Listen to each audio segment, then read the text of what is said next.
There is a time and a purpose for everything under the heavens, and a time to be born and a time to die.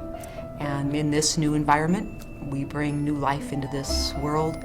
We celebrate that, and we also celebrate all that happens over the journey of life. The idea or the desire is to be able to take care of an individual from birth through death, hopefully keeping that individual healthy and doing the things that they want to do as they grow and develop across their lifespan. Sisters of Providence spent 100+ years in obstetrical care, among other areas of care. Really care of people across the continuum of life.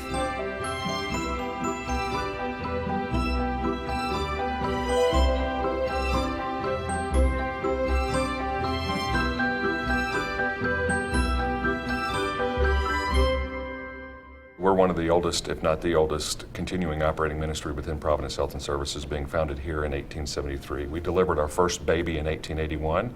We stopped delivering babies in 1975. So really our main competitor here in town has been the primary obstetrics unit for really Western Montana since 1975. Because we are a small community and there was a desire between the two hospitals to not duplicate services, there was, in effect, a gentleman's agreement to only have one hospital focus more on women's and children's services, specifically obstetrical services and children's services, and our hospital focus more on the higher level tertiary care services. And the decision was made to discontinue our maternity work. A controversial decision, I might add. The landscape of healthcare has changed and is changing dramatically. And what became very apparent to our board was the need for this hospital to be comprehensive in the range of services. This is the leading healthcare hospital in our region. Without obstetrics, without really being able to bring babies into the world, that was really a gap for us, not only because we wanted to care for the baby across the lifespan, but we really wanted to care for the women, the childbearing women who were making those choices. It was also, to use the words of the sisters, signs of the times, and the signs of the times in that period in 2014 was that the community needed and wanted an alternative to the delivery of their babies. For me in particular, it really caused me to think about, so what is our mission? And if we think about mission as revealing God's love, if we usher people from this world into the next, then shouldn't we also usher people into this world with the same power and spirit and energy? There's something about Missoula that represents a very, very deep soul. This community is extraordinarily vibrant, nestled in the Northern Rockies, where the outdoors are really literally in our backyard. It's some of the most beautiful country that you can get. I often brag to my colleagues and rub it in a little bit that we are fortunate enough to be able to do God's work in God's country. Because of the quality of life that we have, we've been able to attract and retain physicians that really could land anywhere in any major metropolitan service area and they'd be at the top of their game. The power of Providence, the power of our focus on the mission and this unique model was compelling for the physicians.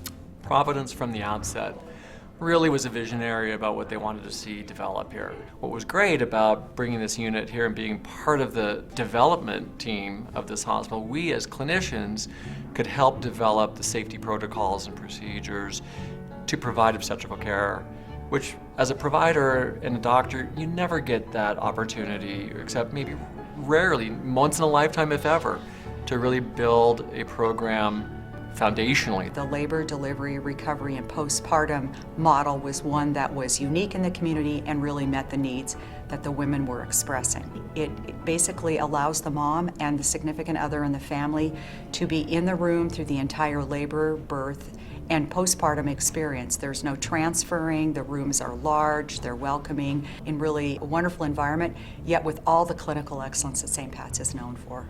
We've had double the number of births in our unit than we expected. But I think it's beyond the volume. We believe it matters where you get your start. There's this real spirit of accomplishment that I'm hearing out in the community.